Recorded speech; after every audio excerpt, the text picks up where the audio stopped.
Sí. El Señor nos bendiga, hermanos. Relájense, no tanto. Dios es maravilloso.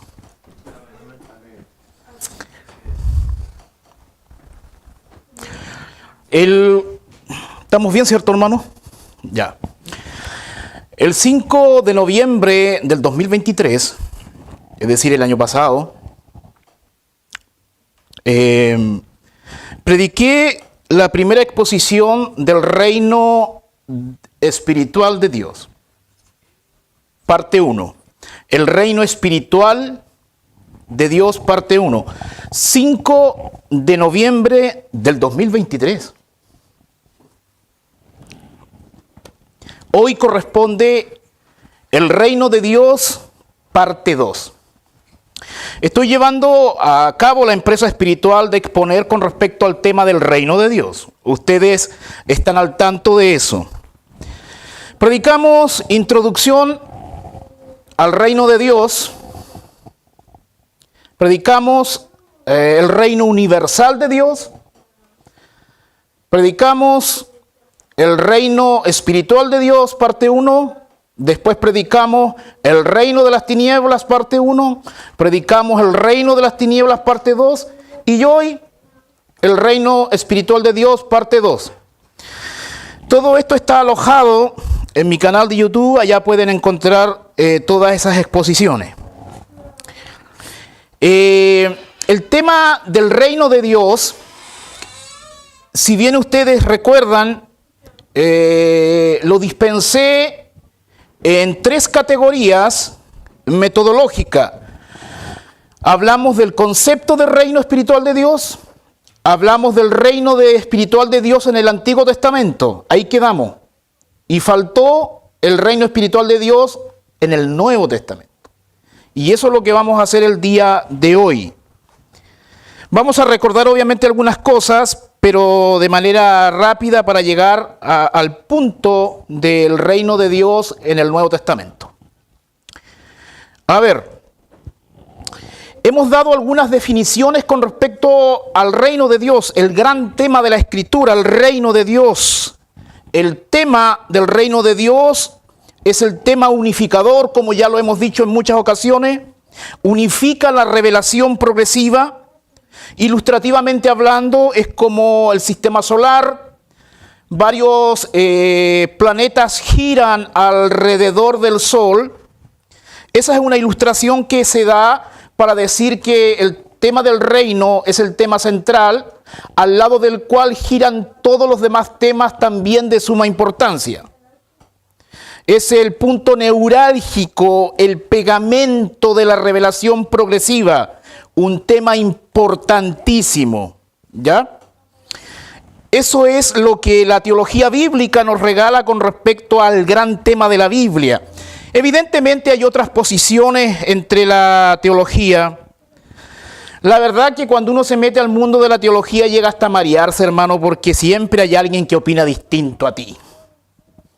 Tú puedes tener una postura muy clara, pero no va a faltar quien tiene una postura distinta a ti. Y eso no necesariamente es malo, que alguien opine distinto a ti.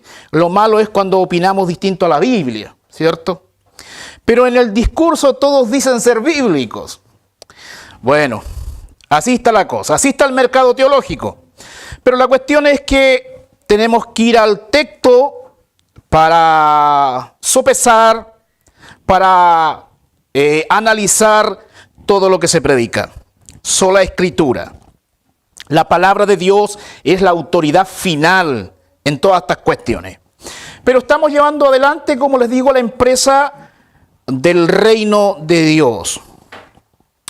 A ver, una definición del reino. Decíamos, hermano, que hay básicamente 2 tipos de definiciones.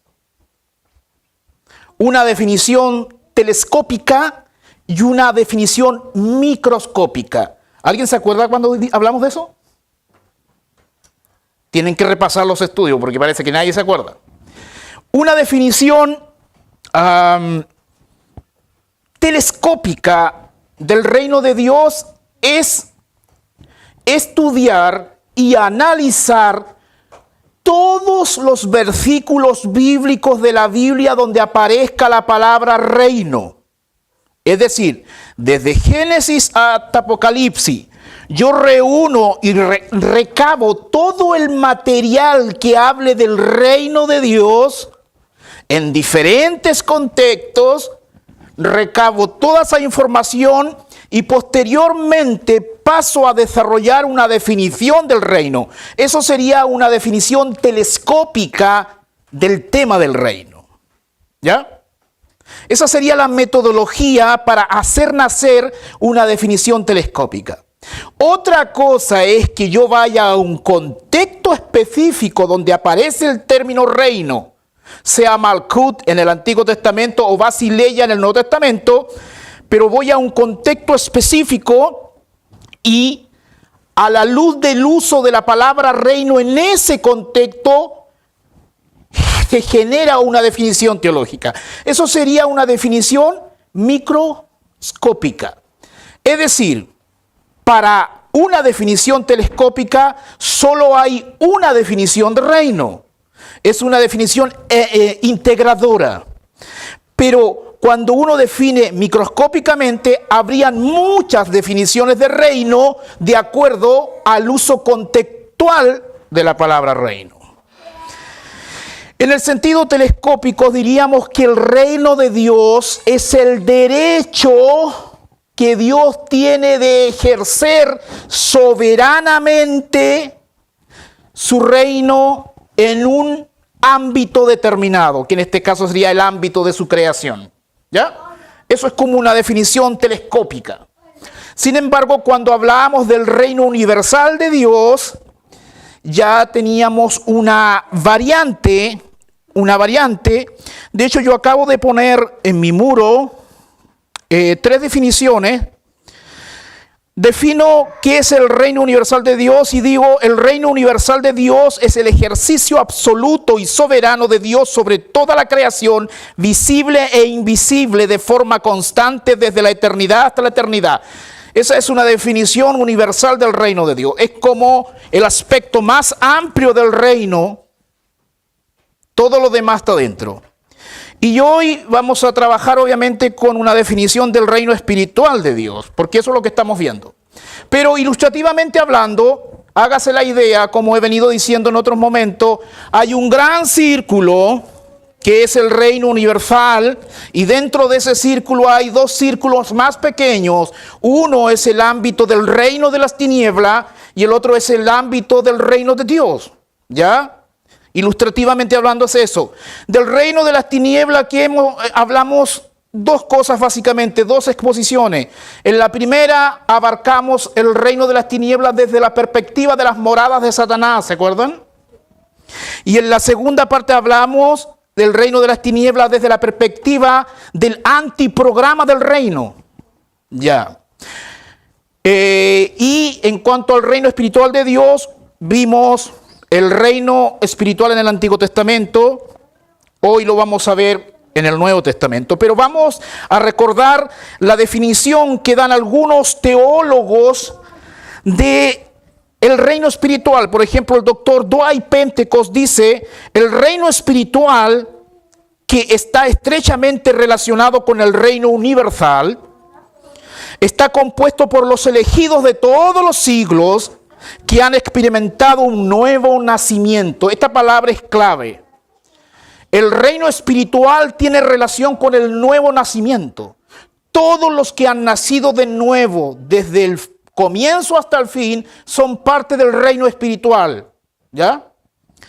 El doctor Paul Benward nos dice, el reino de Dios espiritual es el dominio de Dios sobre todos aquellos que son creyentes, es decir, aquellos que han experimentado la obra regeneradora del Espíritu Santo. Cualquiera desde Adán hasta ahora que ha nacido de nuevo es parte de esta faceta del reino de Dios. El doctor Arnold Fruchtenbaum dice, el gobierno de Dios en el corazón del creyente, el reino espiritual está compuesto por todos los creyentes y todos los creyentes de todos los tiempos. El medio de entrar en este reino es por la regeneración por el Espíritu Santo. El doctor Carballosa dice, es aquel al que los creyentes en Cristo pertenecen ahora. En este reino se entra mediante el nuevo nacimiento. El reino espiritual presente no es el mismo que el reino mesiánico que Cristo inaugurará en su segunda venida. Eso es importante. Hay una faceta y esfera del reino que se ha de manifestar en el futuro escatológico. Lo vamos a ver llegado el momento. Pero hoy estamos viendo el reino espiritual en el Nuevo Testamento. De hecho, Colosenses capítulo 1, versículo 13 al 14 dice, el cual nos ha librado de la potestad de las tinieblas y trasladado al reino de su amado Hijo, en quien tenemos redención por su sangre, el perdón de pecado. Es decir, toda persona, después de Adán que haya nacido en este mundo, nace en el reino de las tinieblas. Toda persona que ha nacido después de Adán, nace en el reino de las tinieblas desde el punto de vista espiritual, ¿ya? Y para que sea cambiado de ese ámbito del reino de las tinieblas al reino de Cristo espiritual, tiene que pasar por el nuevo nacimiento, la regeneración. Y en el contexto de la dispensación de la gracia, esa puerta al reino espiritual se llama regeneración. ¿Y cómo se abre esa puerta? Predicando el evangelio de la gracia gratuita de Dios. ¿Ya? Entonces vamos a examinar algunos versículos que hablan en el Nuevo Testamento del reino de Dios. Eso es lo que vamos a hacer. Y vamos a ver algunas expresiones falsas del evangelio, algunos evangelios falsos que se predican como aplicación al final. Solo para recordar nuevamente, en el Antiguo Testamento vimos la fe de Abel, ¿se acuerdan? Acudimos a Hebreos capítulo 11, vimos la fe de Enoc, de Noé, de Abraham, de Moisés, etc. Evidentemente, al manifestar fe, ellos pertenecían al reino espiritual.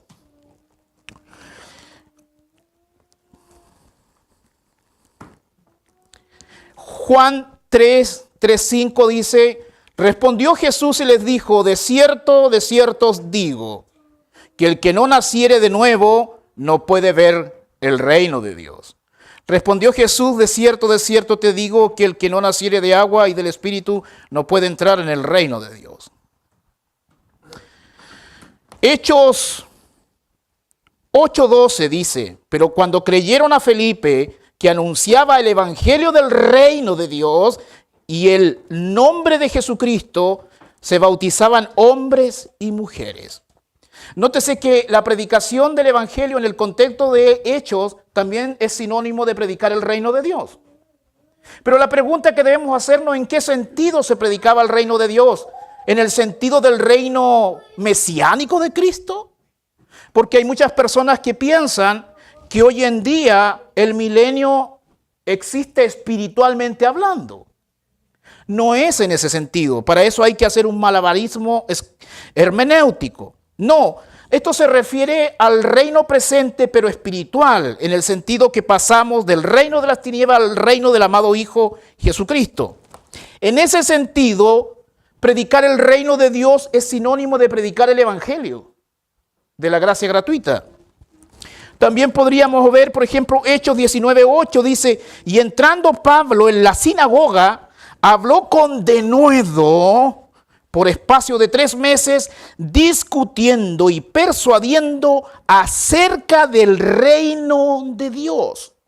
Yo lo que estoy haciendo en este momento es refrescarles la memoria de que predicar el reino de Dios en el contexto de los evangelios era algo normal, ¿ya? Algo normal. Hechos capítulo 28, versículo 23 dice, y habiéndole señalado un día, vinieron a él muchos a la posada, a los cuales le declaraba y les testificaba el reino de Dios desde la mañana hasta la tarde, persuadiéndoles acerca de Jesús, tanto por la ley de Moisés como por los profetas. Romanos 14, 17 dice, porque el reino de Dios no es comida ni bebida, sino justicia, paz y gozo en el Espíritu Santo. Eso es el Evangelio, el poder del Evangelio. Primero los Corintios 14, 20 dice,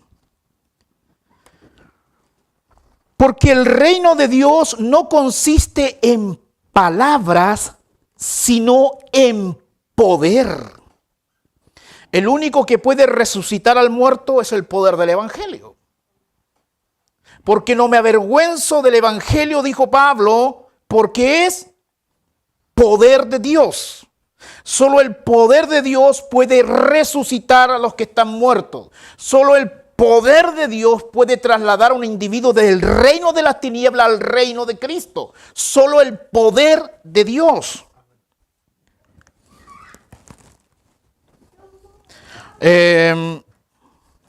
Colosenses 1, 3, 4, lo repito, el cual nos ha librado de la potestad de las tinieblas y trasladado al reino de su amado Hijo. En quien, el 14, en quien tenemos redención por su sangre, el perdón de pecados. Colosenses 4:11 dice, y Jesús llamó justo, que son los únicos de la circuncisión que me ayudan en el reino de Dios y han sido para mí un consuelo. Primera Tesalonicenses 2:12 dice, y os encargábamos que anduvieseis como es digno de Dios, que os llamó a su reino y gloria.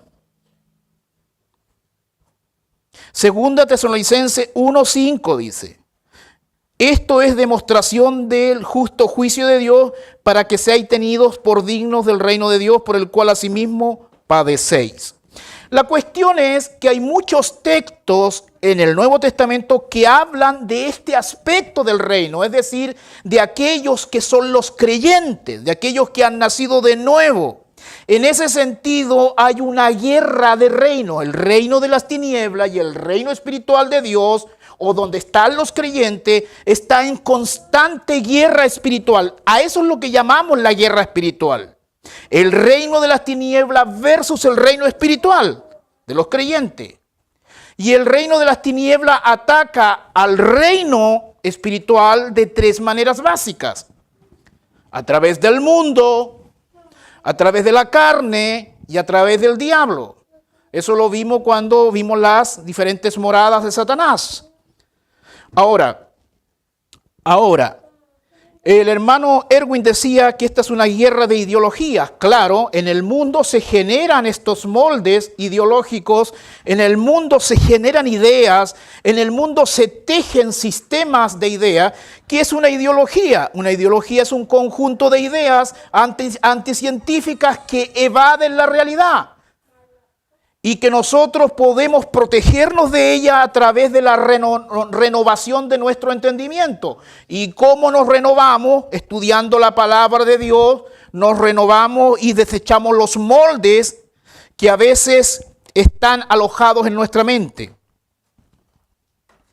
Podemos tener victoria por medio de nuestro Señor Jesucristo. Pero el punto, hermano, aquí analizar hoy es la puerta de este reino espiritual, cómo se entra a este reino espiritual. Estamos claros que a través de la regeneración y el nuevo nacimiento.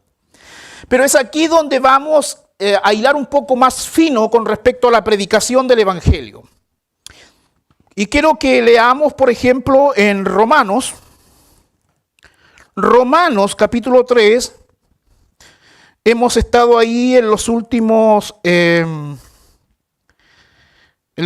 sermones expositivos. Romanos 3:30 dice, Romanos capítulo 3, versículo 30 dice, porque Dios es uno y Él justificará por la fe a los de la circuncisión, es decir, a los judíos, y por medio de la fe a los de la incircuncisión. O sea, que el mismo medio para salvar a los judíos es el mismo medio empleado para salvar a los gentiles. No hay diferencia de medios para salvación. O sea que para entrar al reino espiritual en esta dispensación, y siempre ha sido así, es por medio de la fe. Se entra al reino espiritual por medio de la regeneración, pero tiene que el tipo creer, el personaje debe creer para ser justificado. Ahora, somos regenerados por la palabra de Dios, dice Pedro. O sea, tiene que predicarse el evangelio. En Hechos alguien pregunta, ¿qué debo hacer para ser salvo? Es una pregunta que se le hace a Pablo. Debe creer. Sin embargo, en la oferta de religiones, en el mercado de las religiones, hay diferentes medios que se ofrecen para ser salvo. Básicamente existen dos grandes ofertas. Que somos salvos a través de la fe o somos salvos a través de las obras. Esas son las dos grandes ofertas que uno encuentra en el mercado de la religión. Después vienen las mezclas, por cierto, pero tenemos que somos salvos solo por fe. Y por otro lado somos salvos por medio del mérito humano, por medio de la meritocracia. Después pueden haber mezclas. Somos salvos por fe más las obras. ¿Ya? Son más mezclados aquí. Ahora, ¿qué es lo que dice Romanos 3:21? Romanos 3:21 dice, pero ahora, aparte de la ley, se ha manifestado la justicia de Dios, testificada por la ley y por los profetas. Ahora, Romanos 4:16 dice, por tanto es por fe para que sea por gracia, a fin de que la promesa sea firme para toda su descendencia, no solamente para la que es de la ley, sino también para la que es de la fe de Abraham, el cual es padre de todos nosotros. Pablo nos dice en Efesios 2:8, por gracia sois salvos por medio de la fe, y esto no de vosotros, pues es don de Dios. No por obras, para que nadie se gloríe. Si vamos a Hechos capítulo 14, un capítulo antes del concilio, el primer concilio de la iglesia, pero vamos al capítulo 14, versículo 27. ¿Qué es lo que dice el capítulo 14, versículo 27 y 28? Dice, habiendo llegado y reunido a la iglesia, refirieron cuán grandes cosas había hecho Dios con ellos. Ojo, y cómo había abierto la puerta de la fe a los gentiles.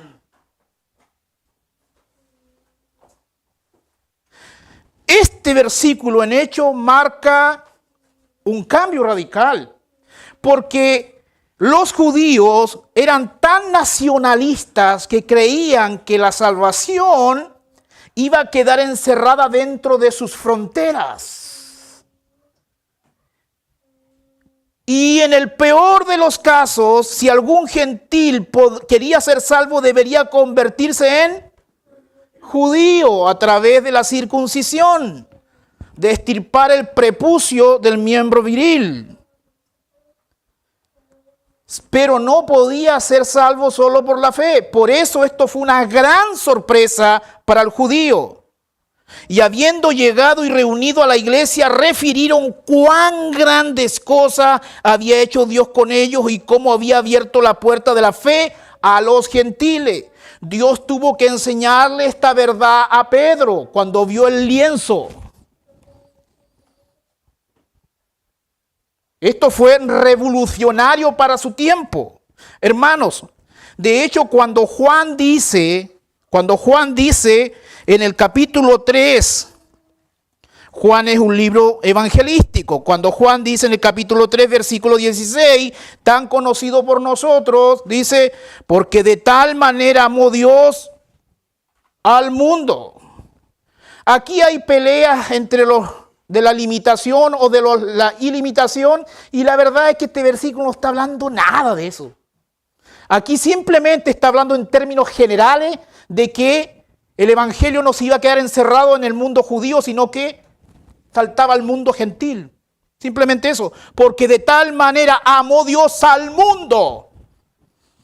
Eso es lo revolucionario.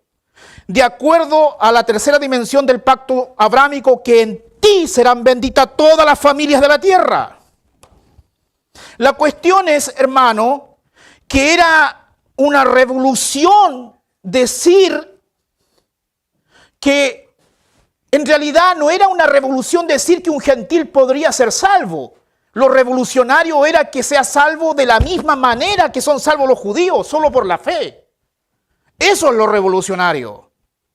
Entonces la cuestión de ser salvo solo por la fe es un tema tan claro en la Escritura, y solo por la fe se entra al reino espiritual de Dios. Sin embargo, es fácil identificar cuando alguien abiertamente te está predicando un evangelio de obras o te está sumando las obras a la fe. Es fácil identificarlo. Por eso en algún momento dije, no me preocupa tanto cuando se predica evangelios por obra abiertamente o donde directamente no se predica el evangelio. Me preocupo y me ocupo más donde se dice predicar el evangelio, sin embargo te están pasando gatos por liebre. Por eso que hoy en día, ya como aplicación de esta cuestión, hay que abrir los ojitos, parar las antenitas y empezar a mirar esos anuncios que dicen predicar el evangelio.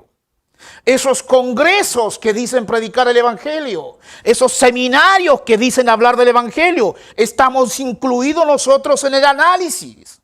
Ojo, ahí está la ponzoña del diablo. Satanás ataca a la iglesia de manera exógena, a través de persecuciones, a través de calumnia, a través de maltratos, etc. Pero la estrategia, el estratagema de Satanás más agudo es meterse como caballo de Troya dentro de la iglesia y tener un ataque endógeno. Entonces, preocúpese y ocúpese más de aquellos que dicen predicar el evangelio. ¿Por qué? Porque nos faltan las actitudes mesiánicas de aquellos que dicen predicar el verdadero evangelio y tienen una actitud tan soberbia que en alguna medida están diciendo a través del lenguaje explícito e implícito que son los salvadores de las regiones. Cuidado, cuidado de aquellos que te hablan de la gracia, porque el término gracia es un constructo teológico que hoy se usa de acuerdo a las conveniencias. Cuidado de aquellos que te dicen predicar la sana doctrina. Cuidado de aquellos que hoy te dicen hablar de la senda antigua. Cuidado, porque al final del día el análisis debe ser exegético del texto. Toda batalla al final del día es en sede hermenéutica y exegética. Freddy, tú eres pentecostal hasta donde la Biblia me lo permite, hermano. Freddy, tú eres calvinista hasta donde la Biblia me lo permite, hermano. Freddy, tú eres esto hasta donde la Biblia me lo permite, hermano. Freddy, tú eres dispensacionalista hasta donde la Biblia me lo permite, hermano. Freddy, tú eres reformado hasta donde la Biblia me lo permite, hermano. Al final del día, las batallas no es de etiquetas. Al final del día, las batallas se deben librar en análisis del texto. Ahí está la batalla al final del día. Entonces, dicho esta cuestión, hermanos, la gran guerra entre el reino de las tinieblas y el reino espiritual es la cuestión de la presentación del evangelio. El evangelio tiene dos grandes dimensiones. Tiene una dimensión objetiva y una dimensión subjetiva. En la dimensión objetiva, el evangelio, ¿qué cosa es? Es la muerte, sepultura y resurrección de nuestro Señor Jesucristo. En términos objetivos, eso es lo que Cristo hizo. Bueno, algunos le añadirán la vida de Cristo, pero escuche la conferencia que hicimos tiempo atrás para entender eso. Ahora, en el sentido subjetivo, es cómo presentar ese evangelio para que alguien en lo efectivo sea salvo por la gracia de Dios. La pregunta a responder es, ¿qué debo hacer para ser salvo? ¿Qué debe hacer la gente para ser salvo? Para ser salva. En ese sentido, dejemos los que abiertamente te predican evangelio de obras a un lado. Analicemos a aquellos que dicen levantar la sola fe. Analicemos nuestra casa, analicemos los de casa, analicemos nuestro grupo, analicemos los que nos juntamos. En ese sentido, quiero presentar cuatro evangelios falsos, 4 presentaciones o 5 presentaciones de evangelios falsos. El primero que voy a presentar es, y responde a la pregunta, ¿qué debo hacer para ser salvo? ¿O qué debo hacer para entrar al reino espiritual de Cristo? El mercado te ofrece lo siguiente, el mercado teológico. La vitrina teológica te dice que debes tener fe en Jesucristo, más arrepentirte de tus pecados. Ese es un evangelio falso. ¿Por qué es falso? ¿Por qué? Porque cuando ellos añaden el arrepentimiento a la fe, ¿qué cosa entienden por arrepentimiento? Es lo que usted debe preguntarse. Es decir, la semántica del arrepentimiento. Es decir, ellos dicen que tiene que la persona creer en Cristo, pero también sentirse mal por sus pecados. Esa es la definición de arrepentimiento. O sea, no les basta la fe, sino que tienes que sentirte mal. O sea, ellos quieren ver a una persona que tenga fe, pero que esté compungido, que esté con cara de tristeza. Ahora, eso en la liturgia o en las presentaciones de evangelización hasta puede verse como algo correcto aparentemente. Una persona que tiene dolor de pecho porque le ha fallado su creador por sus pecados. Esta persona capaz que es salva porque está creyendo y se siente mal por sus pecados, se está arrepintiendo por sus pecados. Pero la verdad es que ahí arrepentimiento es sinónimo de obra. Eso es lo que esconde ese tipo de presentación. Cuando se entiende por arrepentimiento el sentirse mal, ojo. En el fondo, al final del día, eso es fe más obra. Ahora, ¿es malo que usted se sienta mal por sus pecados? No, es muy bueno. Si usted se siente mal por sus pecados, yo le digo, gloria a Dios. De hecho, si hemos pecado, debemos sentirnos mal. Es la tristeza que trae el Espíritu Santo. Pero eso es para santificación. Yo estoy hablando de condición para salvación. La condición para salvación no debe ser fe más arrepentimiento en el sentido de sentirme mal, porque estoy añadiendo obra de manera estratégica. Y no nos olvidemos que el principio dice un poquito de levadura leuda toda la masa. Ahora alguien puede preguntar, pero entonces es incorrecto, hermano, predicar arrepentimiento para salvación, porque se nos vienen a la mente muchos versículos bíblicos. Yo le digo, no es incorrecto predicar arrepentimiento para salvación cuando la semántica del término arrepentimiento es semántica bíblica. ¿Cuándo es semántica bíblica? Cuando arrepentimiento se usa como sinónimo de fe. Si usted analiza exegéticamente Los textos donde aparece la palabra arrepentimiento como condición para salvación se está usando como sinónimo de fe. Es decir, respeta el significado, cambio de mentalidad.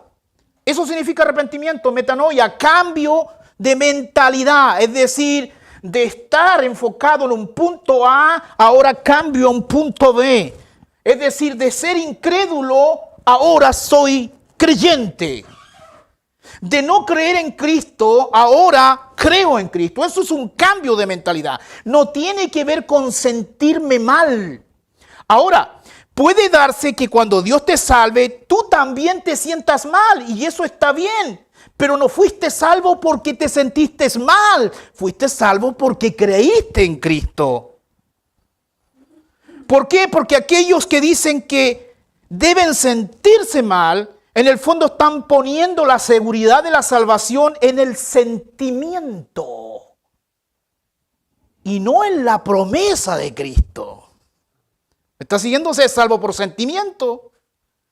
De ahí, por ejemplo, donde estos neopuritanos de repente se creen dioses y ellos son los que saben si alguien es salvo o no.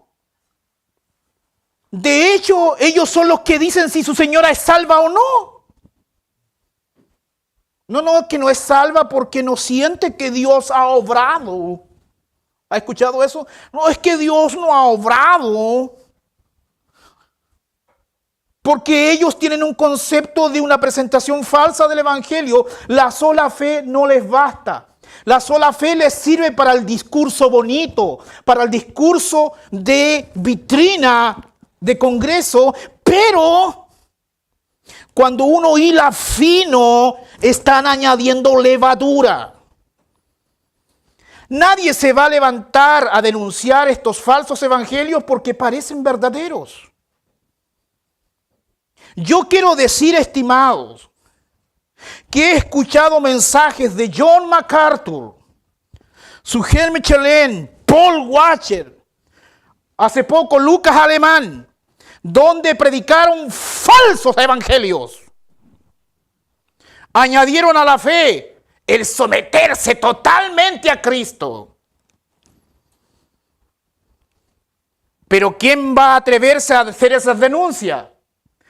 Alguien que no tenga nada que perder. Yo. Obviamente no me van a invitar a púlpitos pitucos, pero no importa. Ya he caído lo suficientemente mal en mi vida para tener miedo a caer mal una vez más. A estos predicadores, cuando uno analiza sus predicaciones, puede decirle amén al 99% de la predicación. Pero hay un 1% donde me da dolor de guata. ¿Eso es así? Adornan sus mensajes con la terminología de la gracia, de la gracia, de la gracia, de la gracia, pero en el fondo no les basta la gracia.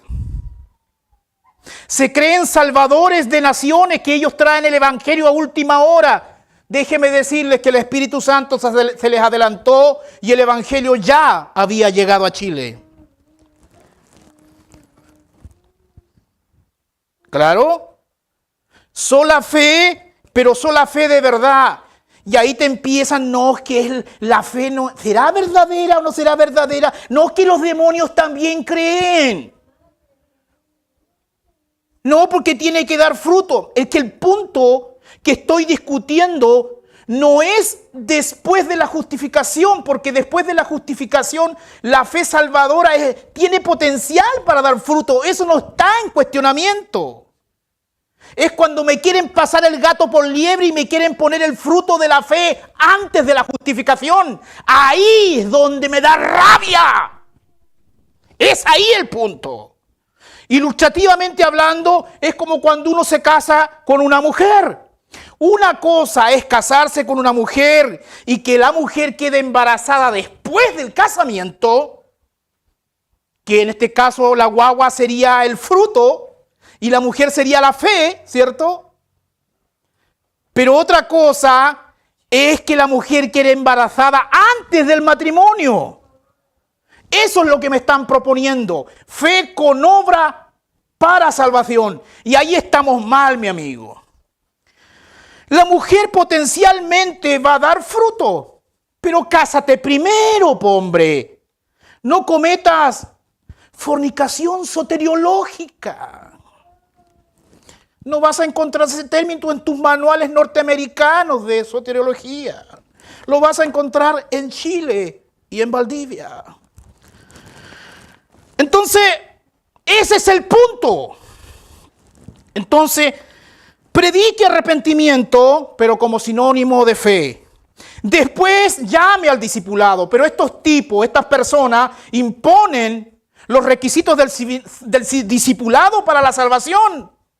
Salvación del señorío le dicen. Así le dicen. Ahora, otro falso evangelio es fe más confesión pública. No es que tienes que confesar tus pecados, no es que tienes que confesar al Mesías. No, que no basta el creer, tienes que públicamente confesar. Y ahí aparecen cuestiones como pasa adelante, hagamos la oración del pecador, levanta la mano, etcétera, etcétera. ¿Es incorrecta la confesión de pecado? No, si usted quiere confesar sus pecados, hágalo. Pero no me venga a decir que eso es condición para salvación. Condición para salvación es solamente la fe verdadera. La confianza en Cristo mi Salvador. La confianza en que Él murió por mis pecados. Otra falsa predicación del Evangelio es fe más rendición al señorío. Aquí dicen que te dicen que la fe sola es condición de salvación, pero pronto pasan a añadirte, pero el hombre tiene que rendirse. El hombre tiene que rendirse para que la fe sea verdadera. Pero el hombre tiene que rendirse. Falsos evangelios. Si usted es salvo, ríndase todo lo que quiera. Pero antes no me venga con ese cuento y esa payasada. Otra falsa presentación sería fe más imploración. Hay algunos que dicen que la persona no solo tiene que tener fe, sino que tiene que implorar el perdón de pecados. De hecho, Paul Washer decía que no hay que creer que uno es salvo al tiro. Hay que orar, implorar y no levantarte de ahí hasta que Dios te salve. ¿Qué cosa es eso? Eso es añadir obra a la fe. ¿Estoy predicando yo una fe facilista? No, porque la obra salvadora de la fe es una obra sobrenatural de Dios. El hombre humano carnal le es imposible creer con la fe salvadora, por eso es un milagro de Dios. Pero no me añadas a la fe, no seas pillín. Ahora, fe más bautismo, estos ya son más clásicos, esos son más descarados. Y podríamos decir más honestos también. Están equivocados, pero son honestos. Cuidado con la fe reformada.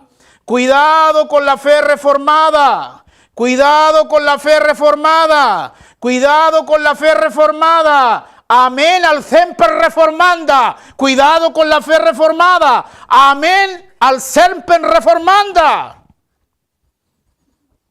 Si tengo que defender alguna verdad que predica el calvinismo, lo voy a hacer. Si tengo que defender alguna verdad reformada, lo voy a hacer. Pero si tengo que darle cachetadas teológicas, también los voy a hacer.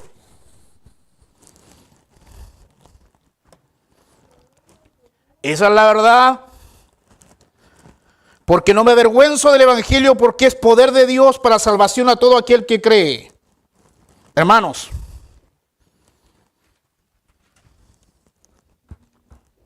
la palabra de Dios es tan clara con respecto a esta cuestión.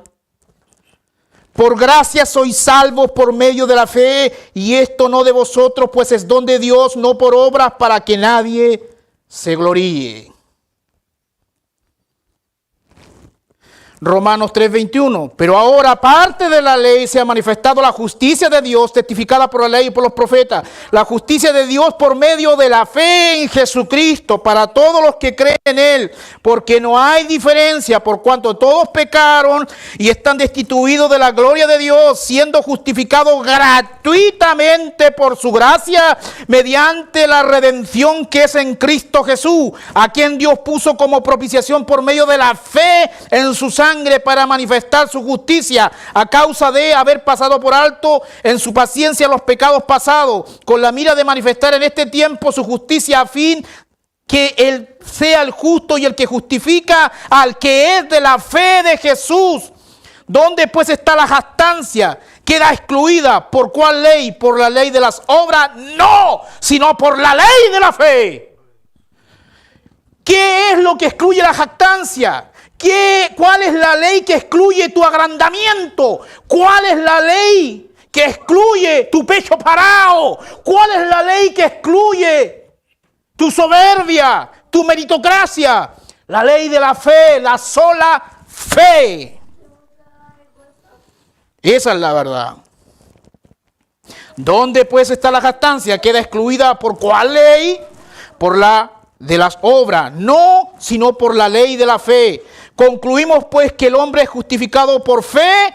Mire lo que dice Pablo. Concluimos pues que el hombre es justificado por la fe sin las obras de la ley. ¿Es de Dios solamente Dios de los judíos? No, es también Dios de los gentiles. Ciertamente también de los gentiles, porque Dios es uno y Él justificará por la fe a los de la circuncisión y por medio de la fe a los de la incircuncisión. Luego por la fe invalidamos la ley en ninguna manera, sino que confirmamos la ley. La batalla de las batallas siempre ha sido la misma. En el contexto de la iglesia de los Gálatas, Pablo peleó con los judaizantes, que no les bastaba la fe, querían añadirle la circuncisión, y Pablo decía, ojalá se mutilasen estos perros.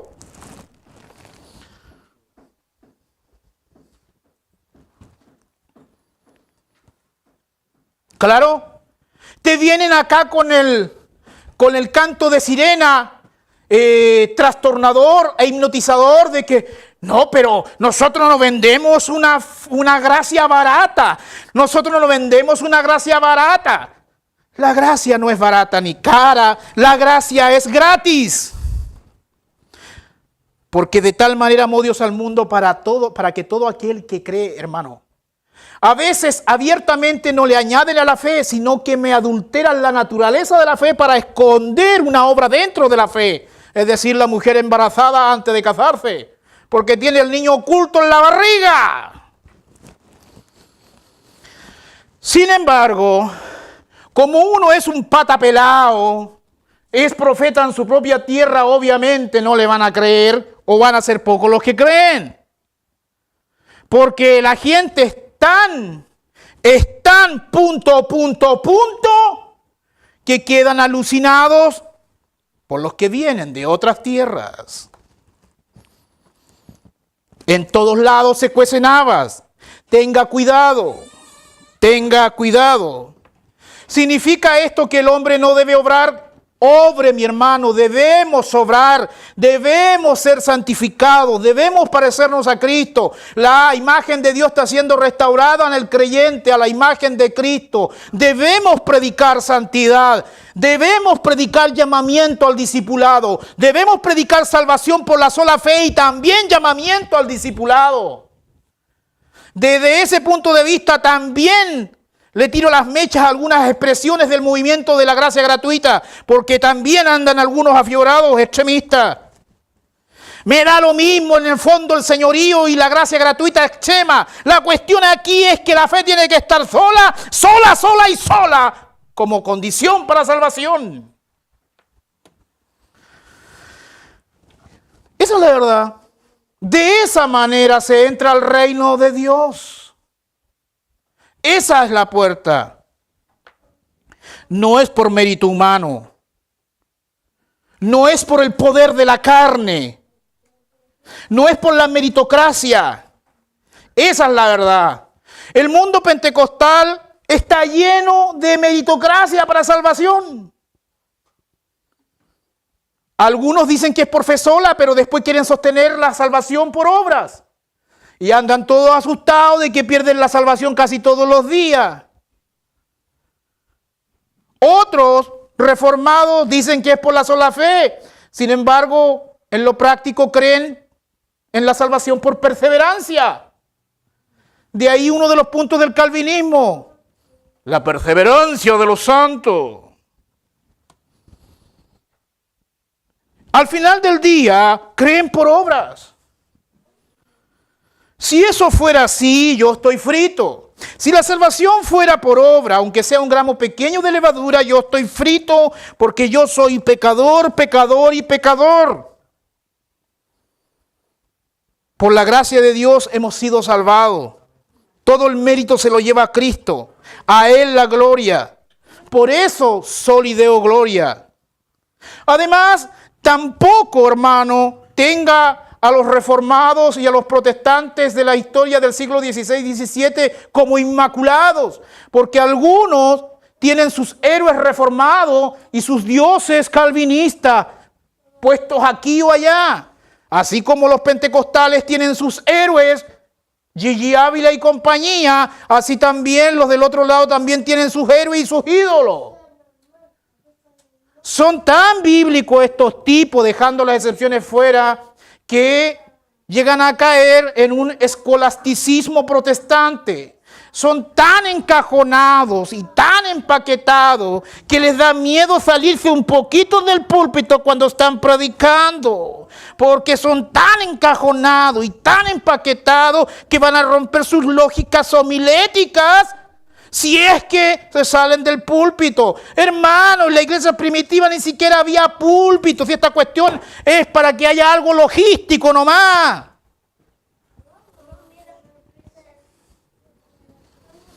Predicadores que son verdaderamente seminarios que hacen fábricas de predicadores. Casi todos predican igual. Unos más ciúticos que otros, pero la cuestión es un mismo formato. Un mismo formato. De hecho, hablan de los grandes predicadores de la historia, pero si los predicadores de la historia estuvieran presentes, se avergonzarían de sus formatos homiléticos. Esa es la verdad. Esa es la verdad. ¿Y quién eres tú, Freddy, para levantarte tan choro decir, yo no soy nadie, soy un pata pelado nomás, hombre? No tengo estirpe de teólogo, no tengo pedigrí de erudito. Lo único que sé es que así dice la Biblia. Esa es la verdad, hermano.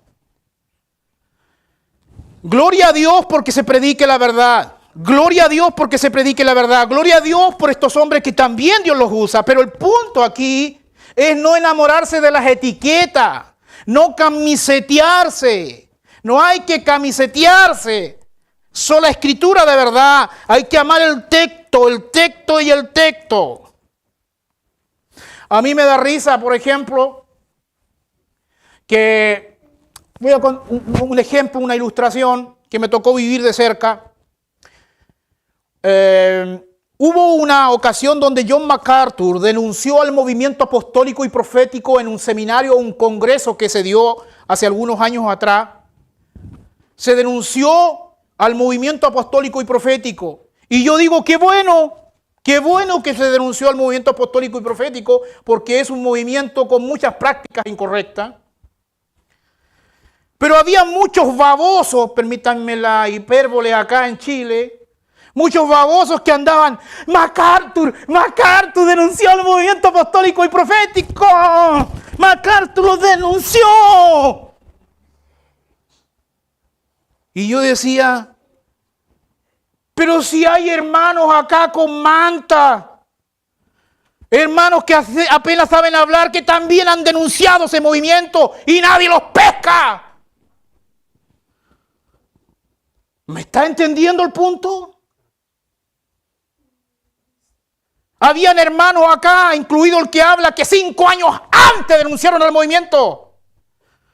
Pero eso no va a estar en los registros de la historia de la iglesia, ¿cierto? Eso está escrito en el cielo nomás. Aló. Esa es la verdad, hermanos.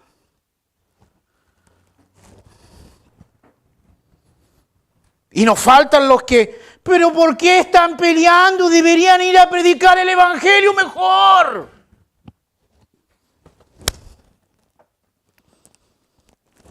¿Por qué tanta discusión? Deberían ir a predicar a la calle mejor. Cállate, ¿qué sabes tú? Esa es la cuestión, hermano.